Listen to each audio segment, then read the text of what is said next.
Ladies and gentlemen, it is my distinct privilege to introduce our distinguished panelists who will lead our discussions today. Title: Role of Gut Health and Yoga in Healing.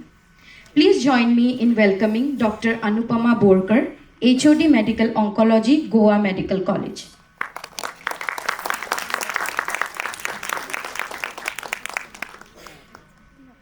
Next, please welcome Dr. Harish, a renowned gastroenterologist and hepatologist with expertise in therapeutic endoscopy, GI oncology, and clinical nutrition, with a distinguished academic record including gold medals in MBBS and MD.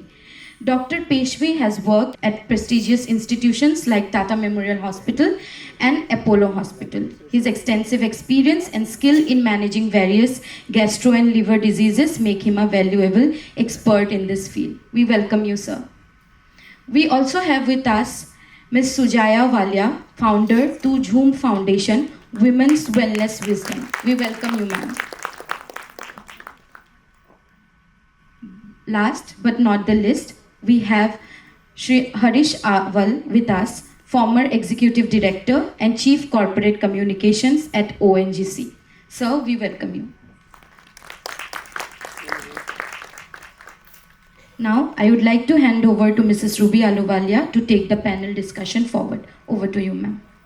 तो ये वाला जो panel discussion हम कर रहे हैं और इसके बाद 2 मास्टर क्लासेस करेंगे, उनका फोकस है गट हेल्थ। तो सुबह में जब पूनम मैम ने आपके साथ न्यूट्रिशन पे सेशन लिया था, आपको याद होगा एक पर्टिकुलर डायग्राम उन्होंने दिखाया था जिसमें स्टमक, फिर small intestine and big intestine वो दिखाई थी, और फिर उन्होंने ये बात की थी कि बिग इंटेस्टाइन में किस तरह से जो गुड बैक्टीरिया है उसको रिटेन करना बहुत ज़्यादा ज़रूरी है, और वो ज़्यादा से ज़्यादा हमारे शरीर में जब रहेगा तो it heels the digestive process which basically वो हमको डिफाइन करता है।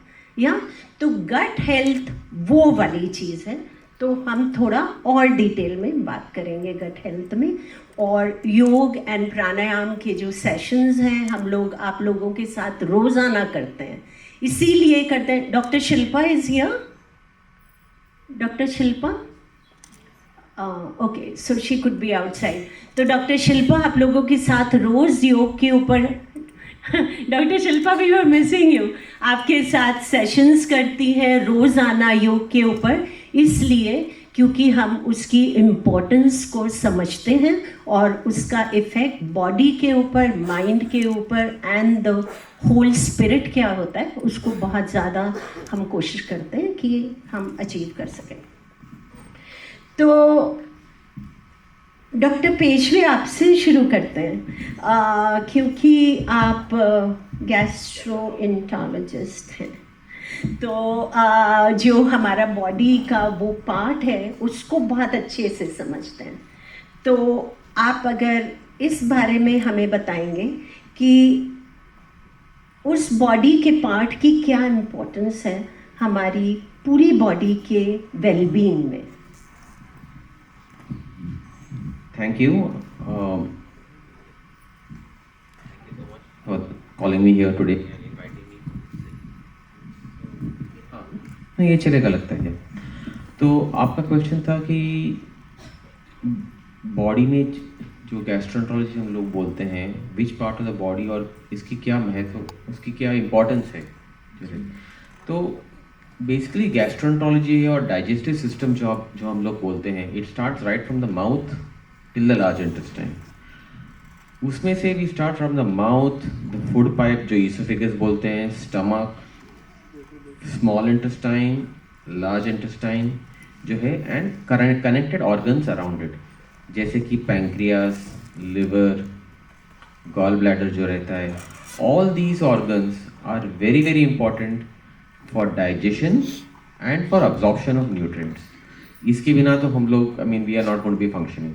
All our organs in the body जैसे कि brain, heart, muscles require energy. Where do we get energy from? From food. Where does food come from? We can't inject food into our veins, नहीं हो सकता है. तो it has to be taken in through our mouth, digested and then absorbed. So ये जो process रहता है digestion का, absorption का, हमारे मुंह से शुरू होके मुंह और पेट से स्मॉल इंटेस्टाइन और लार्ज इंटेस्टाइन से ख़त्म होता है. And to help these process of digestion we have the liver, the gall bladder, जो पैंक्रियास रहते हैं to secrete all the digestive enzymes for helping in digestion. Normal individuals everything is normal. हम सब लोगों में digestive system work so nicely that we don't even realise. जैसे कि after today's function a lot of us may go out and have some pani puri and we say wonderful है, we don't realize it. But जो हमारे patients रहते हैं cancer patients, in them this does not work so fine tuned as is with normal patients. इसीलिए we start getting problems of malnutrition, lower loss of immunity, and they don't do so well with chemotherapy after that.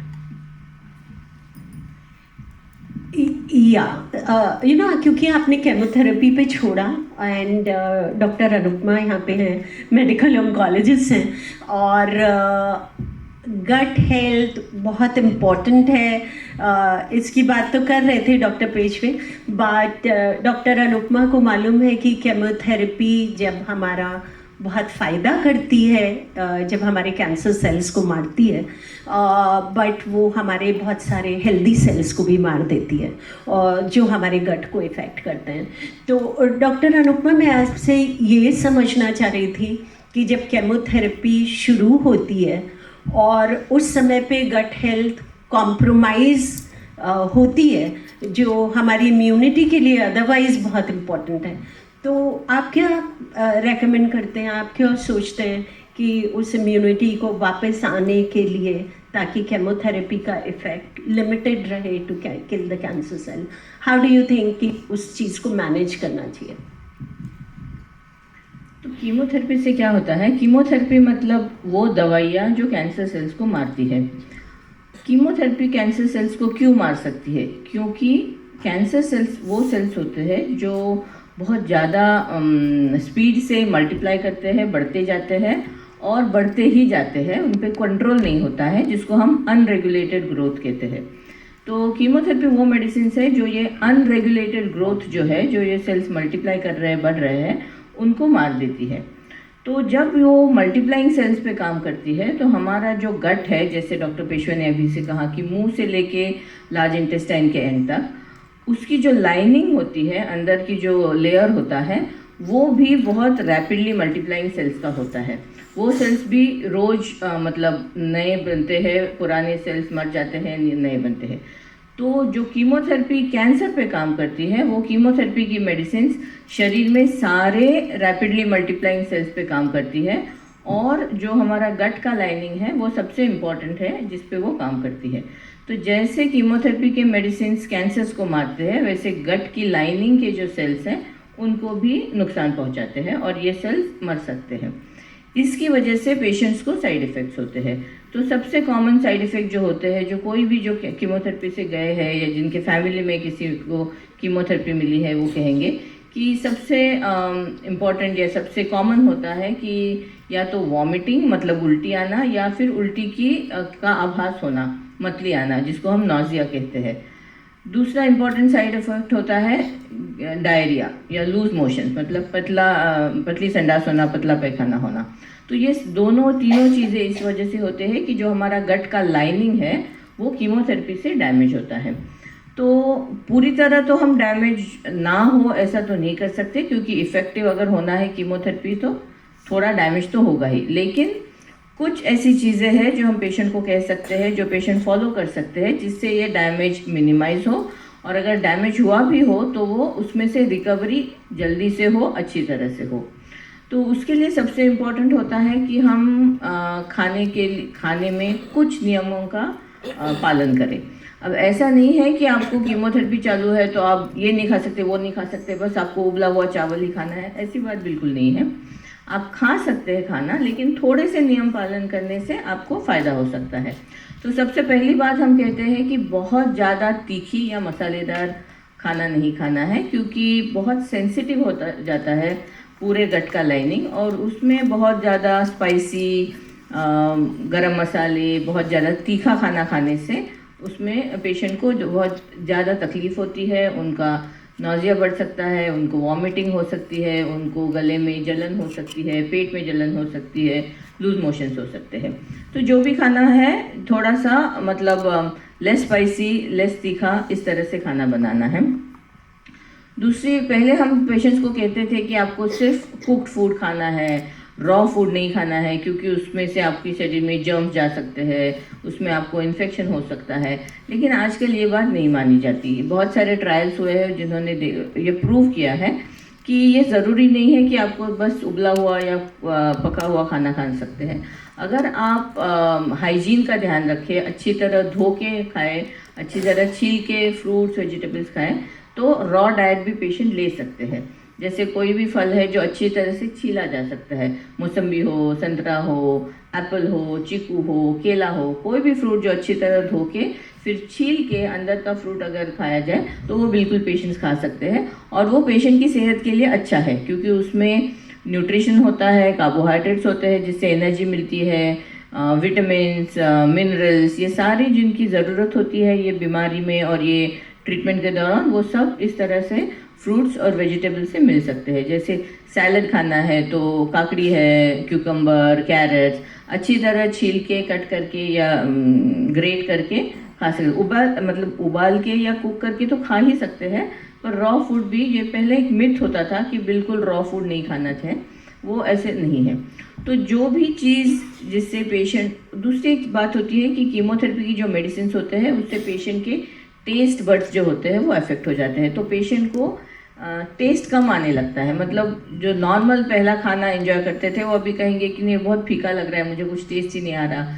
तो ये chemotherapy का side effect है, और इसमें patient के लिए फिर कुछ पेशेंट सोचते हैं कि बस मैं मीठा खाना चाहता हूँ, क्योंकि मुझे ये तीखा मिर्ची नहीं चाहिए। कुछ पेशेंट कहते हैं मीठा तो मेरे पास ही मत लाओ, मुझे बस थोड़ा सा कुछ सॉल्टी वगैरह हो, सा नमक और नींबू का टेस्ट हो तो मुझे चलेगा। तो वो तो हर पेशेंट पे डिपेंड करता है, हर फैमिली पे डिपेंड करता है कि आपका पहले से क्या डाइट का, मतलब फैमिली डाइट क्या था, और उसमें आप कैसे वेरिएशन कर सकते हैं।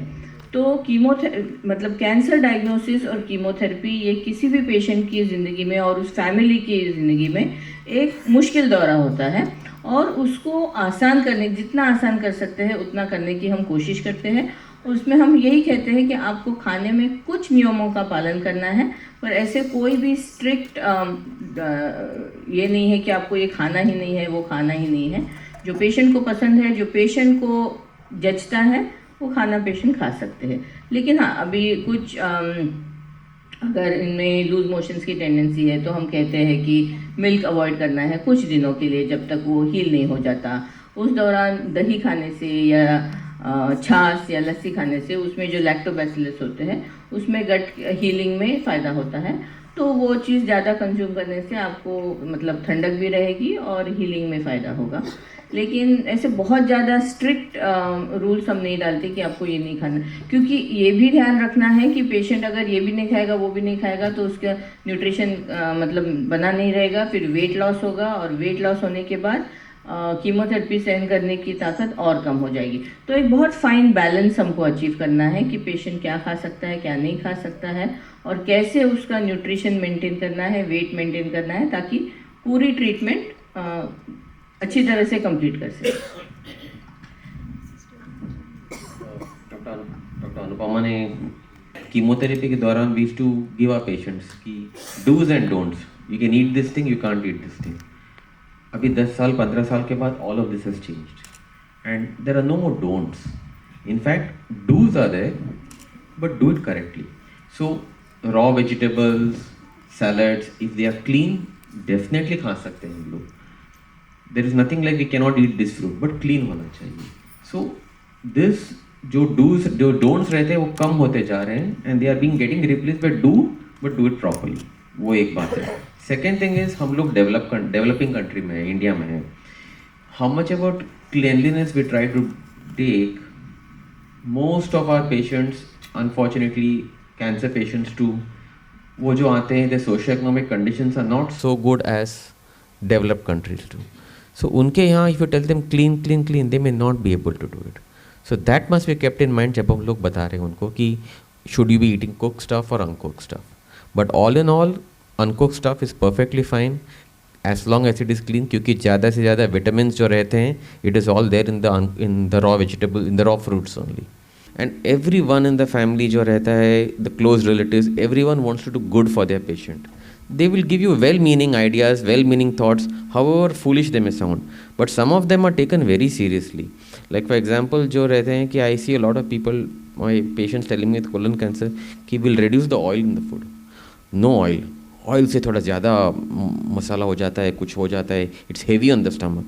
Quite the reverse. अगर oil हम लोग नहीं देते patients को, where do they get their fats, their calories from? So these particular things have to be addressed properly with the patient. जो बातचीत से, जो counseling से, we need to tell them कि by what you can eat. So most of the times these diet plans have to be individualized and personalized by the nutritionist, which is where they come. या since आपने nutritionist की बात की, तो जैसे पहले हमारे यहाँ डॉक्टर्स होते थे, खाली डॉक्टर्स होते थे, फिर धीमे धीरे स्पेशलाइजेशन शुरू हुआ, तो फिर हमारे पास ऑन्कोलॉजिस्ट होते हैं, we have gastroenterologist and we have people who are experts in eyes and ears and all that. इसी तरह से न्यूट्रिशन की एक साइंस है जो पैरेलली डेवलप होती रही, और हालांकि अभी हम लोग मास्टर क्लास करेंगे डॉक्टर गौरी रोकम के साथ, जिनका स्पेशलाइजेशन है न्यूट्रिशन में भी गट हेल्थ, और वो हमारे साथ बहुत क्लोजली काम करती हैं. तो apart from telling the patients कि ये नहीं खाना है, हम इसकी भी बहुत बात करते हैं कि आपको फिर क्या खाना है. That is important. आपको क्या लगता है कि ये जो एक न्यूट्रिशन की एक्सपर्टीज़ डेवलप हो रही है, और एक्चुअली जो कैंसर पेशेंट्स में और ज़्यादातर पेशेंट्स में न्यूट्रिशन काम करता है, उसकी जो ग्राउंडिंग है, उसकी जो रूटिंग है, इट इज़ अ नेचुरोपैथी. तो आप उसके बारे में अगर doctor Anupama and doctor Harish आप अगर कुछ बोलेंगे, how do you see their role in managing the side effects of the chemotherapy? The nutrition, people who specialize actually in this. So basically जो पहले रहता था, the diagnosis of cancer जो रहता है, it is usually made by the oncologist, the doctor, the medical professionals, and it is expected कि भाई जो भी ट्रीटमेंट शेड्यूल रहता है, जो खाने का the dietary schedule, everything has to be told by the doctor. But nowadays this is not possible, and we realize that a lot of it depends upon the nutritional well-being of the patient, the nutritional needs of the patient. So hence the role of a nutritionist is paramount. In fact, I do not feel that any good cancer program can run without a nutritionist. That's so important. Having said that, what does a nutritionist do? So basically when we see cancer patients, we have to understand one thing, that उनके जो requirements है, proteins, calories, fats, जो भी all the constituents are more than the normal individual, because not only are they trying to recover, they are also enduring the effects of chemotherapy, which at the end of the day, as Dr. Anupama rightly said, ki it kills the cancer cells but also the normal cells. So you are dealing with an increased need of requirement of nutritional requirements. In such a situation, it is not enough कि हम लोग patient को बोले कि हाँ आप 2 चपाती खाते हो तो eat 4 chapatis now. It doesn't work that way. You need to tailor their needs as per their requirements.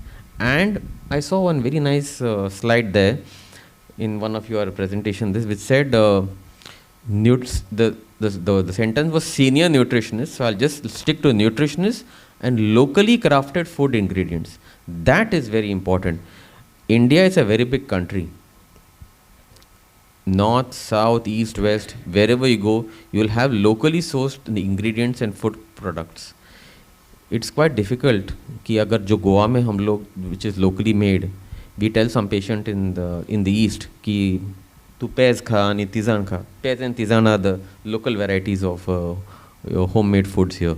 So they'll not understand it. So it's very important to stick to that. So that's where the role of a nutritionist comes in. Ki they understand what are the local ingredients and how to give the correct amount of calories and nutrition requirement for this.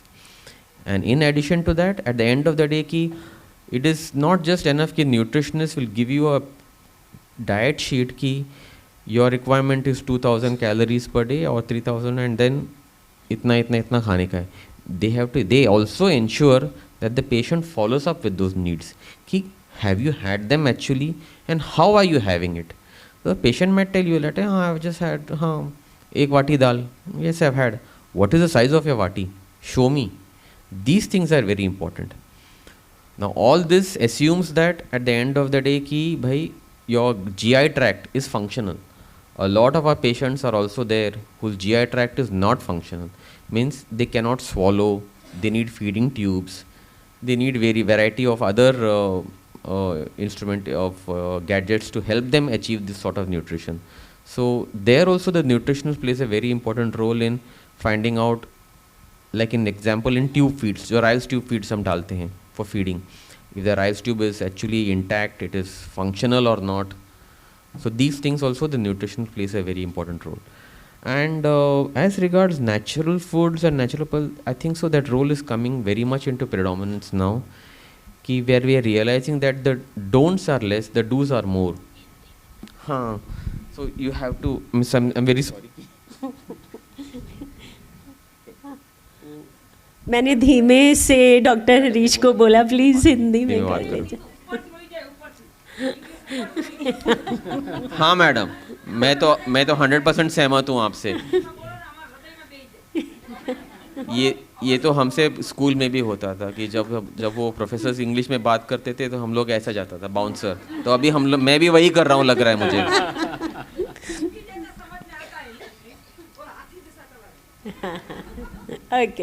Okay.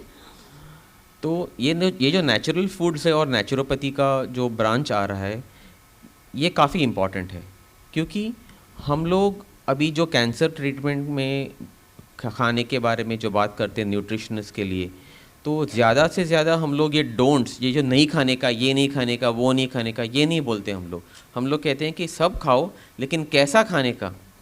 ये जो बात है ये nutritionist और naturopathy जो बोलते हैं, जो फील्ड जो है ये लोग करते हैं. तो मुझे ऐसा लगता है कि जैसे जैसे कैंसर की मात्रा बढ़ रही है, ज़्यादा पेशेंट ट्रीटमेंट के लिए आते हैं. हम ट्रीटमेंट की भी अनेक तरीके होते हैं, जैसे कीमोथेरेपी है, ऑपरेशन है, रेडिएशन है. तो सारे पेशेंट को पूरा डिटेल में डाइट प्लान समझाना वो सब डॉक्टरों को अभी संभव नहीं है. तो ये जो न्यूट्रिशनिस्ट का जो रोल है वो बहुत अहम है. लेकिन जैसे डॉक्टर पेशवे ने कहा कि जो भी डाइट प्लान बनाते हैं पेशेंट के लिए, वो हर पेशेंट के लिए इंडिविजुअलाइज होता है. मतलब वो पेशेंट की बीमारी क्या है, क्या उसका पेट निकाला गया है, क्या उसका इंटेस्टाइन निकाला गया है, क्या उसका पैनक्रियास का ऑपरेशन हुआ है कि जिसमें पैनक्रियाटिक जूस नहीं बनता है और डाइजेशन नहीं हो सकता, ये पहले जानना ज़रूरी है. दूसरे जानना ज़रूरी है कि ये पेशेंट की ट्रीटमेंट कौन सी चल रही है, उसमें उसको कितनी ज़्यादा कैलोरीज़, क्या ज़्यादा प्रोटीन की ज़रूरत है, ज़्यादा विटामिन्स या मिनरल्स की ज़रूरत है. और उस हिसाब से जैसे सर ने कहा कि जो हमारे पास आजू बाजू में, जो आप जिस शहर में रहते हैं, जिस स्टेट में रहते हैं, वहाँ पे खाने पीने की क्या मतलब तरीका है. जैसे अभी गोवा में लोग ज़्यादातर फ़िश करी राइस खाते हैं. अगर आप उनको बोलो कि नहीं आप रोज़ सुबह शाम पनीर खाओ, तो हमने पनीर कभी खाया ही नहीं है. तो it has to be regional, कि वो इलाके में जो बनता है, जो लोगों को आदत है वही देना है. हाँ, थोड़ा सा उसके पकाने का तरीका अगर बदली करना है या उसकी मात्रा कम ज़्यादा करनी है वो कर सकते हैं. जैसे आप पंजाब में हैं और आप लोगों को बोलेंगे फ़िश करी राइस खाओ, तो वो बोलेंगे क्या फ़िश, क्या करी, हमने कभी खाया नहीं है. तो it has to be made to the local taste, to the local habits. और जो लोकली जो चीज़ें मिलती है, जो वहाँ के खेतों में उगता है, जो वहाँ ताज़ा ताज़ा मिलता है, वही चीज़ों का इस्तेमाल करके वो डाइट प्लान बनाना है। वो खा करने से पेशेंट को मतलब वो सस्ता भी रहता है, क्योंकि वो चीज़ें बाहर से नहीं लानी पड़ती है। आजकल बहुत फैशन चल रहा है ओट्स खाने का। ओट्स, हमारे दादा दादी ने कहाँ ओट्स खाए थे, वो मिलते भी थे तभी। तो ऐसे ज़रूरी नहीं है कि सब फैशन चल रही है तो आपको ओट्स ही खाना है। जो अगर आप वहाँ पे बाजरे की रोटी खाते हैं, ज्वार की रोटी खाते हैं, तो आप वो खाइए, को ओट्स खरीदने की बिल्कुल ज़रूरत नहीं है। तो न्यूट्रिशनिस्ट का रोल यही है कि पेशेंट की बीमारी क्या है, उसकी रिक्वायरमेंट्स क्या है, लोकल अवेलेबिलिटी क्या है, लोकल प्रोड्यूस क्या है, वो सब मद्देनजर रखते हुए वो डाइट प्लान बनाना है। और सिर्फ डाइट प्लान बनाना ही नहीं है, वो डाइट प्लान देने के बाद क्या वो पेशेंट वो खा सकता है, क्या उसको ये पसंद है, क्या जो आप चाहते हैं कि उसकी सेहत में सुधार आए वो आपके डाइट से हो रहा है। हर हफ्ते में हर चौथे दिन वो शायद चेंज करना पड़ेगा। तो ये डायनामिक है, ऐसे नहीं कि आपने एक बार डाइट प्लान दिया और बोले 6 महीने बाद मुझे मिलो, वैसे भी नहीं है। So it's like you have to be on your feet every day. Very true, very true. यहाँ पे कोई जना ऐसा है जो संजीवनी के कैन आहार प्रोग्राम में एनरोल्ड है, कोई है क्या? ऑल राइट, यहाँ पे नहीं है। तो जैसे हम लोग कैन आहार प्रोग्राम जो करते हैं डॉक्टर अनुपमा, तो उसके अंदर हम लोग ज़्यादातर सामान कच्चा देते हैं, it's in the raw form. तो जैसे कि स्टार्ट क्योंकि महाराष्ट्र से किया था, तो नाचनी का आटा is one very big part of it. तो हम लोग गुड़ देते हैं, हल्दी देते हैं, चिक्की देते हैं, मूंगफली देते हैं, तो इस तरह की चीज़ें देते हैं। तो जब हमने इसी प्रोग्राम को थोड़ा सा नॉर्थ में ले जाने की कोशिश की, तो समझ में आया कि वहाँ पे लोग नाचनी का आटा नहीं खाते, कैलकटा गुवाहाटी की तरफ भी। तो फिर उसको सत्तू से हमने रिप्लेस किया, तो वहाँ पे सत्तू देते हैं। तो बीकानेर, जयपुर, जहाँ पे बहुत ज़्यादा सर्दी होती है, वहाँ पे मूंगफली की चिक्की, तिल की चिक्की, लेकिन वो सर्दियों में इंट्रोड्यूस करते हैं, बिकॉज़ गर्मियों में otherwise it becomes too much. और एक बहुत इम्पॉर्टेंट चीज़ जो आप दोनों ने ही कही कि सिर्फ खाना बता देना बहुत इम्पॉर्टेंट है, उसके साथ न्यूट्रिशनल काउंसलिंग बहुत ज़्यादा ज़रूरी है कि ये जो हमने आपको दिया है, बताया है, उसको पकाना किस तरह से है, उसको किस समय पे खाना है। बिकॉज़ आई एम श्योर आप सब लोगों को समझ में आता ही है कि खाना एक चीज़ है, और जो इम्यूनिटी हमारी बढ़ती है वो उससे बढ़ती है जो हम पचा पाते हैं। और पचाना जो है वो एक ऐसी एक्टिविटी है जिसमें हम क्या खा रहे हैं वो तो बहुत इम्पॉर्टेंट है, बट उसके साथ किस समय पे खा रहे हैं वो बहुत इम्पॉर्टेंट है, किस कॉम्बिनेशन में खा रहे हैं वो बहुत ज़्यादा इम्पॉर्टेंट है, और किस भाव के साथ खा रहे हैं वो सबसे ज़्यादा इम्पॉर्टेंट है। क्योंकि आपने जो खाया और अगर वो पचा नहीं तो आपकी टॉक्सिसिटी ही बढ़ेगी, आप कितना भी अच्छा खाना खा लीजिए। तो I am sure we try and follow that. हमारे साथ यहाँ पे कोई गोवा से पेशेंट है क्या? मतलब सॉरी, कोई जना ऐसा है जो कैंसर के एक्सपीरियंस को अभी डील कर रहा है गोवा से? मैं सोच रही थी ये जो फ़िश करी वाला कॉन्सेप्ट है उसको थोड़ा सा और आगे ले जा सकते हैं क्या, तो देखेंगे अभी थोड़ी देर में when somebody comes। तो talk on the bhav with you। हाँ, या आई विल। सो हमारे साथ यहाँ पे सुजिया है, और सुजिया भी मेरी तरह ही कैंसर के एक्सपीरियंस से भी गुजरी है, और कैंसर की फील्ड में काम भी करती हैं दिल्ली में। तो मैं कुछ और सोच रही थी, बट ये बहुत इम्पोर्टेंट है जो आपने भाव वाली बात की, तो प्लीज़ बताइए। मैं कोशिश करूँगी जितना हिंदी बोल सकती हूँ, लेकिन if I move into English then just remind मैं हूँ ना। तो इट्स अ ब्यूटिफुल थिंग जो रूबी मैम ने कहा है about the bhav of food. एक साइंस है which is broadly the science of exosome. उसमें कहते हैं अगर हम नेचुरल और होल फूड खाते हैं तो खाने में ना तो न्यूट्रिशन तो होता ही है, बट उन खानों में, प्लांट फूड्स में इन्फॉर्मेशन होता है उनके सेल्स में. And when we eat natural food and whole foods, there is an immediate transmission that goes to our gut or our microbiome that actually activates genes for health. So इसका मतलब ये होता है कि अगर हम उगा हुआ खाना, जो प्लांट फूड होता है, जो नेचुरली हम जिस खाने में जान था, ठीक है, जो हरा था या चलता था, वेजिटेरियन नॉन वेजिटेरियन, जो पैकेट में नहीं आता है, ये खाने में हम योग में भी कहते हैं प्राणा होता है. और अगर हम ये खाना खाते हैं तो एक इमीडिएट कनेक्शन, एक केमिकल ट्रांसमिशन हमारे गट में जाता है कि ये अच्छा पदार्थ आ रहा है, हेल्थ क्रिएट करो बॉडी में. तो अगर हम ये भाव से लेके खाना खाएं, जो भी मिल रहा है उस दिन आपको, ये भाव से लेके खाना चूज़ करें, इसमें इमीडिएट फ़र्क पड़ता है कि आपका बॉडी हेल्थ की तरफ जाना ही है और कहीं जा नहीं सकता है. और इससे क्या होता है, वो प्रोसेस जो है खाने के बारे में सोचने का, ये डू में है कि ये डोंट में है, ये अच्छा है ये बुरा है, वो प्रोसेस जो है मैजिकल हो जाता है, आसान हो जाता है हमारे लिए, क्योंकि हमें सिंपल है ये उगा हुआ खाना है या पैकेट वाला खाना है. एक चीज़ आपको, एक ही चीज़ डिफ्रेंशिएट करता है. अगर उगा हुआ खाना है तो ये मेरे लिए अच्छा है, कहाँ से आया, कैसे आया, अगर मुझे पसंद है और मैं खा रही हूँ या खा रहा हूँ तो ये मेरे लिए अच्छा है. वो जो फियर आपका, बहुत कैंसर पेशेंट्स को बहुत फियर होता है हर मॉर्सल पे कि ये मेरे लिए अच्छा है या ये मेरे कैंसर को प्रमोट करेगा. वो फियर अगर आप हटा सकते हो तो खाना आपको हेल्थ की तरफ ले जाएगा, उसमें कोई गुंजाइश की बात नहीं है. तो आप फियर हटाओ खाने से. बाकी तो डॉक्टर्स ने कहा ही है, लोकल खाओ, जो आपका कल्चर का खाना है वो ही खाओ. एवोकाडो, किनुआ, इधर का उधर का, कोई मैजिक खाना नहीं होता है कि आप रोज़ के 10 नींबू पी लिए तो कैंसर चला गया. किसी एक खाने में मैजिक नहीं है. आपके खुद के जो फैमिली से आया हुआ खाना है, जो नेचुरली खेतों में उगा हुआ खाना है, उसमें मैजिक है.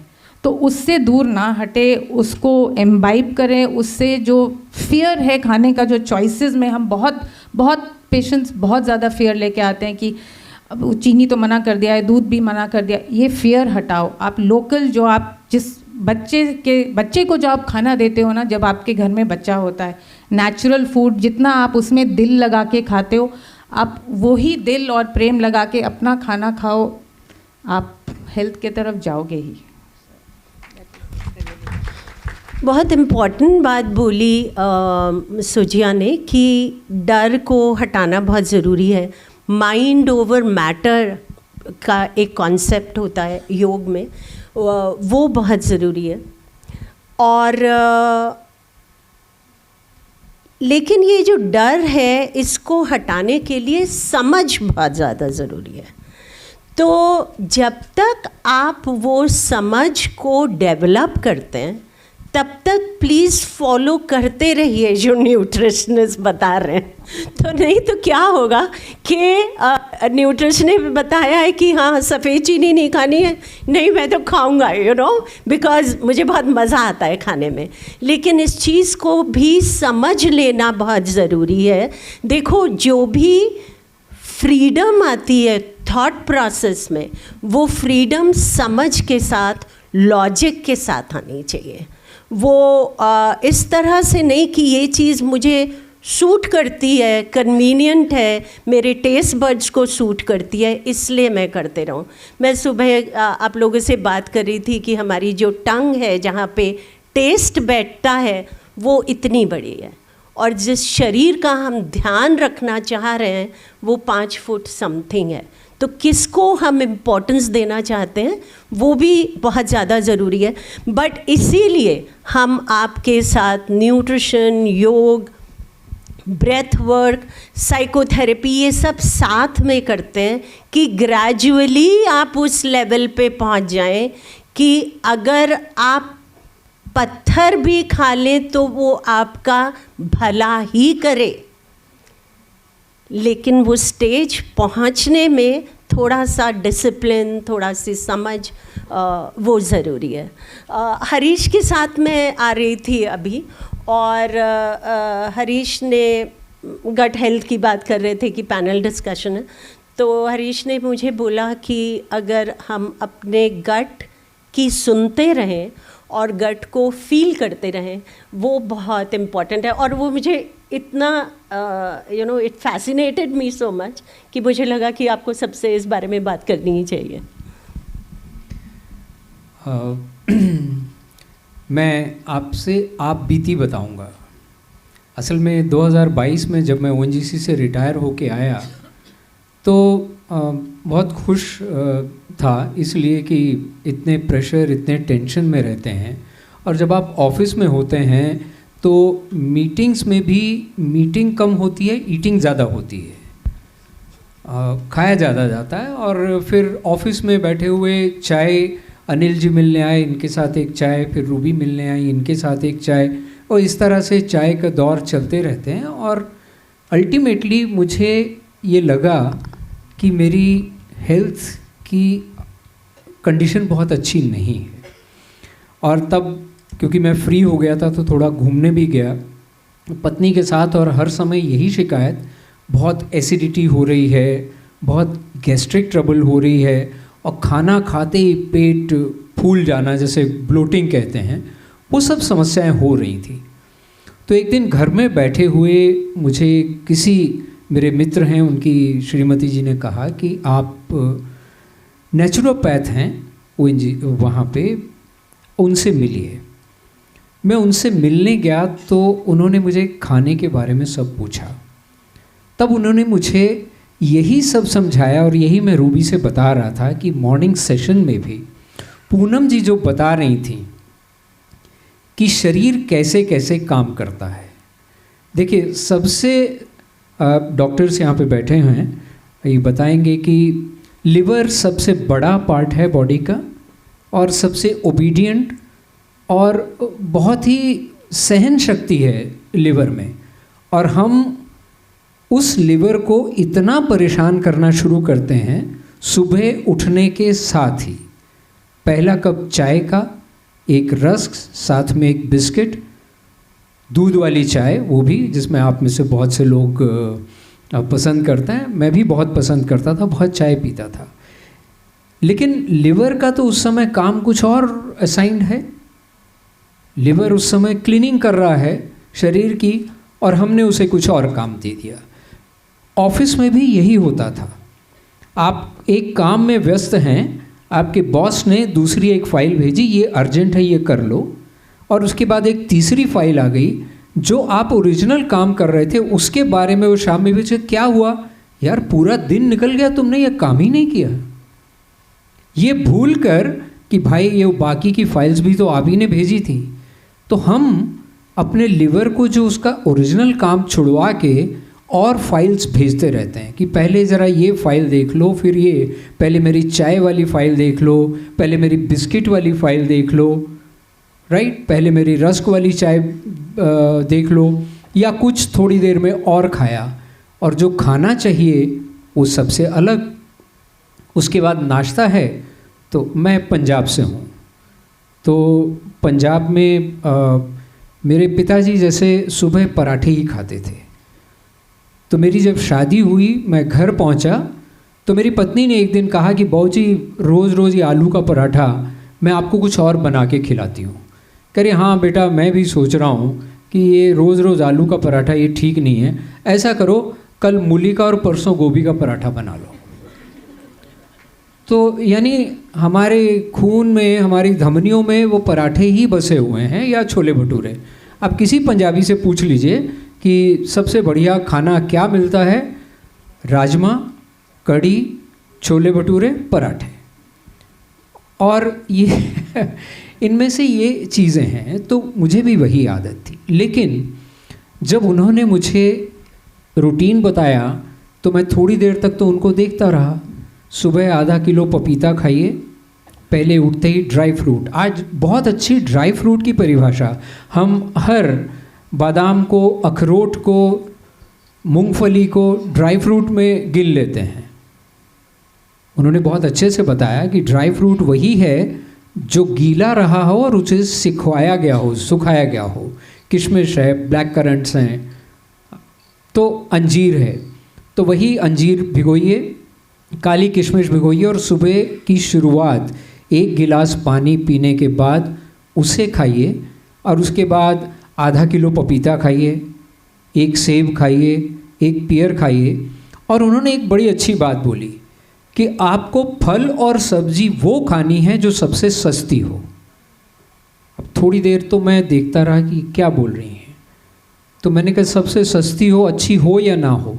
बोली यही गलतफहमी में मत रहिए। जैसे डॉक्टर अनुपम जी ने अभी बताया कि सस्ती इसलिए होती है कि वो उस सीज़न की सब्ज़ी है, उस सीज़न का फल है, इसलिए वो सस्ता है। और इसीलिए अगर आप सीजनल खाना खाएंगे वही आपके शरीर को पूरा फ़ायदा देगा, न्यूट्रिशन देगा। दूसरी बात, जैसे कहानी तो बहुत लंबी है, फिर ड्राई फ्रूट्स का उन्होंने बताया भिगो के खाइए और शाम में खाइए। और हमारी तो आदत थी कि सुबह उठे। दूसरा एक और मैं बीच में ही बोल रहा हूँ कि ये सोशल मीडिया यूनिवर्सिटी से थोड़ा सा दूर रहिए। आजकल व्हाट्सएप पे, इंस्टाग्राम पे, फेसबुक पे इतने वीडियोस आते हैं, ऐसा लगता है लोग कहते हैं कि मेडिकल कॉलेजेस में जाना पड़ता है, लोग घर में बैठे बैठे डॉक्टर बने हुए हैं। और वैसे भी ये कहावत है कि हिंदुस्तान में सबसे ज़्यादा डॉक्टर्स हैं। आप किसी से बताइए कि मुझे ये समस्या है, आपको वो 10 ट्रीटमेंट उसी समय बता देगा। आप ऐसा कर लो, ऐसा कर लो, ऐसा कर लो। और जब आप डॉक्टर के पास जाते हैं, जो असल डॉक्टर, जो हमारे पास असली डॉक्टर बैठे हुए हैं, वो कुछ और ही बताएंगे। तब आपको लगता है कि यार ये गलत है या वो गलत है। तो कंफ्यूज मत, व्हाट्सएप यूनिवर्सिटी से थोड़ा दूर रहिए तो आपका भला होगा। आज सुबह आपने खजूर खाई, आपने खजूर को सुना भी, एम आई राइट? आपने खजूर को सुना भी। तो इसी तरह से आपका गट भी आपको बताता है। गट आपको हमेशा इंडिकेट करता है कि भाई मुझे इतनी ज़रूरत है, तुम्हारे शरीर को इतने की ज़रूरत है। लेकिन हम क्या करते हैं? हम खाते नहीं हैं, क्या बोलते हैं कि हम ठूसते हैं। और सामने खासकर आप पार्टी में गए हैं, शादी में गए हैं, बफे लगा होता है ना, तो उसमें हम प्लेट में उतनी सी जगह छोड़ते हैं जितने में हमारा अंगूठा गीला ना हो उठाते समय। ये रियलाइज़ नहीं करते कि ये हमारी सेहत के लिए सही है या नहीं। उतना ही खाइए जितना आपके शरीर को ज़रूरत है। अब ये कौन बताएगा? आपका गट आपको बताता है। गट सिग्नल आपके दिमाग को भेजता है, आपका दिमाग बोलता है कि भाई बस। और जैसे ही आवाज़ आती है बस की, आप रुक जाइए। जैसे शाम में मैंने एक दिन कहा था कि शाम में ये सैलेड वगैरह और शाम में जो कुछ आप बता रही हैं ड्राई फ्रूट खाने के बाद मेरा मन नहीं करता कि मैं डिनर करूं। तो बोली किसने बोला डिनर करो? अगर आपका मन नहीं करता है और आपका पेट इजाज़त नहीं देता है, आप सूप पी लीजिए और सो जाइए, आराम से रहिए। और अगर सूप भी नहीं पीना है तो कहाँ लिखा है? हम लोग असल में इसकी और इसकी नहीं सुनते हैं, हम देखते हैं घड़ी की तरफ। 1 बज गया, अच्छा तो लंच का टाइम हो गया, तो चलो लंच खाया जाए। ये बोल रहा है कि भाई मुझे कुछ ज़रूरत नहीं है, लेकिन हमारी घड़ी कह रही है कि ये तो लंच टाइम है, कैसे ज़रूरत नहीं है, तो चलिए ठूस लिया। शाम में 1 कप चाय परिवार के साथ बैठकर, अरे बोलते हैं कि परिवार के साथ बैठकर खाना चाहिए, तो परिवार के साथ बैठे हुए हैं, 1 कप चाय पिया, वो कुछ किया, सब कुछ किया। उसके बाद फिर हम घड़ी देखते हैं, फिर हम घड़ी नहीं देखते हैं, फिर हम टेलीविज़न के सामने बैठ के IPL देखते हैं, फिर हम टेलीविज़न के सामने बैठकर सास बहू का झगड़ा देखते हैं या कोई क्राइम थ्रिलर या कुछ देखते हैं। और फिर अचानक 10 बजते हैं, मुझे लगे कि अरे यार अब तो सोने का समय हो गया है। अच्छा, अरे डिनर तो किया नहीं, तो चलिए डिनर करते हैं। आपका मन है या नहीं है, आपने घड़ी को देखा, और वो भी रात के 10 बजे जब आपको सोना चाहिए। आज सुबह बताया गया ना आपको कि सोना 10 बजे तक अगर आप सो जाते हैं, वही घड़ी देखकर अगर गट के हिसाब से चलेंगे, और जो आज आपको बताया गया कि क्या आपकी दिन भर की क्रिया रहनी चाहिए, अगर उसके हिसाब से चलें तो 7 बजे आपका डिनर हो जाना चाहिए। दूसरा, जैसे आपने बात की भाव की, भोजन करते समय भाव कब आएगा? जब आप भोजन की तरफ ध्यान देंगे। आज आपने खजूर खाई, आपका पूरा ध्यान खजूर की तरफ था। आपने उसका स्वाद भी आज शायद पहली बार स्वाद लिया होगा। आपने उसकी मिठास को ज़रूर पहले महसूस किया होगा, लेकिन उसका जो टेस्ट है वो शायद आज आपने किया, क्योंकि आपका पूरा ध्यान किस पे था? खजूर पे था। इसी तरह भोजन पे भी ध्यान खाते हुए देना बहुत ज़रूरी है। लेकिन हम क्या करते हैं? हमने सामने एक टीवी नाम की वस्तु लगाई हुई है, हम भोजन कर रहे होते हैं और हमारा ऐसे होता है।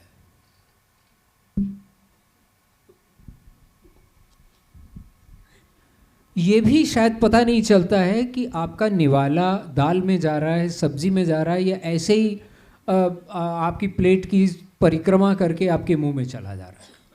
तो ध्यान तो हमारा टेलीविज़न की तरफ है। तो वो भोजन उस भाव से जब खाया ही नहीं गया, तो फिर वो गट के पास जाके क्या कहेगा कि भाई मैं आया हूँ, अब संभालना तुम्हारा काम है। अब गट कहेगा भाई तुमने तो उस भाव से खाया नहीं जिसको मैं समझता हूँ। तो आपका गट जिसको समझता है, आप वही करेंगे, तभी वो भी आपको सपोर्ट करेगा।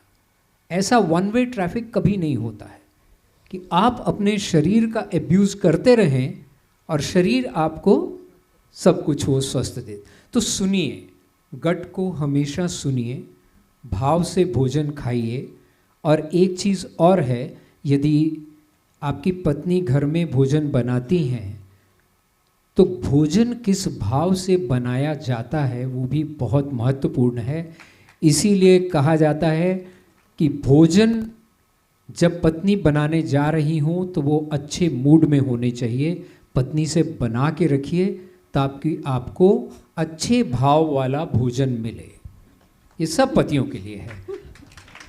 और मेरे जैसे जो पति बनाते हैं घर में भोजन, वो पत्नी के लिए भी, वो मैं उनको बता दूंगा जाके। Thank you. Thank you so much Harish for this. और खजूर की बात हो रही थी वो इसलिए क्योंकि आज सुबह जब हमने अपना वर्कशॉप शुरू किया तो जो पहला सेशन था वो माइंडफुलनेस के ऊपर था। तो खजूर के साथ माइंडफुल कैसे होना है, वी स्टार्टेड विद दैट। पर मैं आप लोगों को एक चीज़ बताना चाहती हूँ यहाँ पे। डॉक्टर अनुपमा और मैं कभी मिलने की तो बहुत सोचते रहते हैं, बट कभी कभी मिल पाते हैं हम लोग सैटरडे को। तो 6-6:30 बजे जब उनका काम ख़त्म होता है तो जब मिलते हैं तो डॉक्टर अनुपमा मुझे बोलती हैं कि मैं अभी खाना ही खा लेती हूँ। मतलब कॉफ़ी वॉफ़ी की बात नहीं होती है, तो खाना खाने की बात हो जाती है। तो एक दिन अभी हम लोग कहीं गए थे जहाँ पे उनके हस्बैंड थे, आप नहीं थे, तो कुछ बात हो रही थी एंड ही सेड कि अनुपमा को अगर 7 बजे तक डिनर खाना नहीं मिला तो वो फिर डिनर नहीं खाती हैं। तो ये मैं डॉक्टर अनुपमा की बात कर रही हूँ, अभी मैं न्यूट्रिशनिस्ट की भी बात नहीं कर रही हूँ। या so it is extremely important कि आप किस समय पे आपका। तो हम लोग पैनल डिस्कशन अभी ख़त्म करेंगे। अगर आप में से किसी को कुछ पूछना है, छोटा सा क्वेश्चन प्लीज़ पूछ लीजिए। किसी को कुछ शेयर करना है, कोई ऐसा जना है जिसने अपनी डाइट को या खाने पीने के तरीके को शेयर किया और अपने आप में बहुत ट्रांसफॉर्मेशन पाया, तो वो भी शेयर कर सकते हैं। बस टाइम लिमिट रखिए 1 मिनट, तो अच्छा रहेगा, है ना। आपने सबको जय श्री कृष्ण। सब किया पर फ्रिज की बात नहीं आई है। अभी तरबूज का सीजन चलता है तो हम तरबूज को काटते हैं, आधा खा सकते हैं, आधा फ्रिज में रखते हैं। वापस हम पेशेंट खा सकते हैं या नहीं खा सकते। और एक घी की बात नहीं आई है। घी रोटी पे रोटला पर लगावीने खाई શકીએ છે કે नहीं? अभी आ रहे हैं न्यूट्रिशनिस्ट, मास्टर क्लास लेंगे आपके साथ, वो इस बारे में बात करेंगे। ओके, है ना, इसीलिए ये पैनल डिस्कशन है, फिर मास्टर क्लास है। Thank you. ओके। मुझे लीवर का कैंसर है, એટલે सबसे इम्पोर्टेंट है, इसलिए मैं बड़ा ख्याल रखती हूँ। बिल्कुल बिल्कुल बिल्कुल। लीवर कैंसर में तो घी आराम से खा सकते हैं। आई एम श्योर। और जो अभी आ रही हैं वो तो घी को बहुत प्रोपगेट करती हैं। Hi, so I have two questions. So first one, sir, for you, for gastroenterologist. So we've spoken about कि gut, अगर we go through a treatment of cancer and chemo and things, so gut goes for a toss. Gut की lining खराब हो जाती है, gut में issues होते हैं, gut health goes for a toss. But my question is कि अगर हमारा gut अच्छा है तो क्या वो कीमो कैंसर के कोई भी ट्रीटमेंट में will it make any difference or will it make anything better? Basically अगर गट अच्छा है तो definitely it makes a big difference, क्योंकि कीमोथेरेपी जब हम लोग देते हैं कि जैसे कि मैंने पहले बताया था, chemotherapy is very intensive on the patient, on the body systems. In addition to killing normal cells, tumor cells, even normal cells die. So nutritional requirements increase rapidly. In this condition अगर gut normal है, lining ठीक है, तो ज़्यादा nutrition दे के हम लोग ये करेक्ट कर सकते हैं और इम्यूनिटी भी इम्प्रूव हो सकता है. तो इट इज़ वेरी इंपॉर्टेंट कि गट का लाइनिंग जो है और गट जो है शुड बी वर्किंग प्रॉपरली. लेकिन ज़्यादा तक ऐसा होता नहीं है, क्योंकि जो कीमोथेरेपी शेड्यूल्स जो हम लोग देते हैं, अच्छे वाले कीमोथेरेपी जो हम लोग बोलते हैं कि कभी कभी स्ट्रॉन्ग कीमोथेरेपीज, अरे भाई नहीं ये कीमो शेड्यूल बहुत ही स्ट्रॉन्ग है, ये स्ट्रॉन्ग नहीं है. दिस कीमोथेरेपी ये जो है स्ट्रॉन्ग है कैंसर को मारने के लिए, तो इट इज़ रिक्वायर्ड. और ये जब हम लोग कीमोथेरेपी देते हैं तो गट जीआई ट्रैक्ट के ऊपर तो असर होता ही रहता है.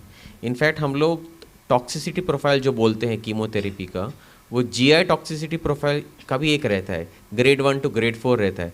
तो हर कोई पेशेंट कीमोथेरेपी के दौरान तो ग्रेड 1 ग्रेड 2 टॉक्सिसिटीज़ उनको हो ही जाती है. तो यस, आपका जो सवाल है कि अगर गट अच्छा है तो is it good for the patient, yes it is very good. But ज़्यादा तक प्रॉब्लम्स होते रहते हैं और हम लोग को उनको मैनेज करके ही जाना पड़ता है. अगर ज़्यादा टॉक्सिक हो गया तो हम लोग कीमोथेरेपी का डोज थोड़ा कम करके अदर फैसिलिटीज़ अवेलेबल रहते हैं, लेकिन गट का ठीक होना बहुत ही इम्पोर्टेंट है वो. And is there a standard timeline कि एक बार एक पेशेंट कीमोथेरेपी और पूरे कैंसर ट्रीटमेंट से गया तो वो जो टॉक्सिसिटी है, इन्फ्लेमेशन है, कि वो 6 महीने में बराबर सही हो सकती है with your nutrition and taking care of your gut? मतलब उसका कोई टाइमलाइन होता है क्या? थोड़े साइड इफ़ेक्ट जो कीमोथेरेपी के रहते हैं, अगर जीआई ट्रैक रिलेटेड होते हैं तो यूजुअली 6 महीने के अंदर पूरे के पूरे निकल जाते हैं, they all improve back. But थोड़े जो साइड इफ़ेक्ट प्रोफाइल जो रहते हैं, जैसे कि नर्वस सिस्टम का, पेरिफेरल नर्व्स का, वो बहुत कभी कभी साल लग जाते हैं या ज़्यादा लग जाते हैं ठीक होने में, कभी ठीक भी नहीं होते हैं वो लोग. तो जीआई जो प्रोफाइल रहता है ज़्यादा तक इम्प्रूव हो जाते हैं. अभी थोड़े कीमोथेरेपी जो दवाइयाँ हैं जो लॉन्ग टर्म पे जब हम लोग देते हैं तो उनका असर लिवर के ऊपर भी होता है. ये हम लोग देख रहे हैं कि ये उनको जैसे सिरोसिस ऑफ लिवर जो बोलते हैं हम लोग, लिवर डैमेज होता है, वो हो सकता है. वो ये अनफॉर्चुनेट है लेकिन होता है. And the last thing, both of you mentioned that you should eat raw food. मतलब कैंसर पेशेंट रॉ खाना खा सकते हैं. खा सकते हैं, हाँ, मतलब ठीक है, मतलब फ्रूट्स तो इट्स लाइक स्टिल ओके कि आपने मतलब बनाना और आपका ऑरेंज और ये सब आपने रॉ खाया. But when it comes to vegetable, right, तो मतलब there digestive system and the entire gut is so fragile, इतना हल्का होता है कि मतलब how do you state that कि उस खाने को खा के अगर वो अच्छे से उन्होंने च्यू नहीं करा, अच्छे से खाया नहीं और वो डाइजेस्टिबल, एक रॉ खाना इज़ मुश्किल to digest then your simple food. I mean I am sure you guys agree कि अगर एक सिंपल हम एक कुक खाना खा रहे हैं वो जल्दी डाइजेस्ट होगा, बट रॉ खाना will take a lot of time to digest. So how do we say कि रॉ खाने के न्यूट्रिएंट्स विल कम नाइसली? हाँ. So I don't totally agree with that it is always easier to digest cooked food versus raw food. I don't think so, because when we cook food we add so many ingredients, we cook it in oil, so it is not true that cooked food is easier to digest. And when we talk about raw food, we are only talking of that fruit which is eaten raw by even normal people. Like carrot. Carrot is something which anybody can eat raw. It is not very difficult to digest. Cucumber, something which anybody, even children eat cucumber raw, and it is not difficult to digest. So we are only talking of those raw foods which the general population normally eats, and it used to be said that these things are taboo for patients on chemotherapy. So we are saying that is not true anymore. That that they cannot eat. They can eat it as long as you take good hygienic precautions. So the digestive power of any individual is not linked as such to raw foods or cooked foods. Both have the equal on and off. So जो raw रहता है, I mean it's not that they're difficult to digest. The entire process of digestion occurs mainly in the stomach. It takes 3 to 4 hours. So raw foods and cooked foods get digested equally. The absorption process is what is the issue of it. Thank you.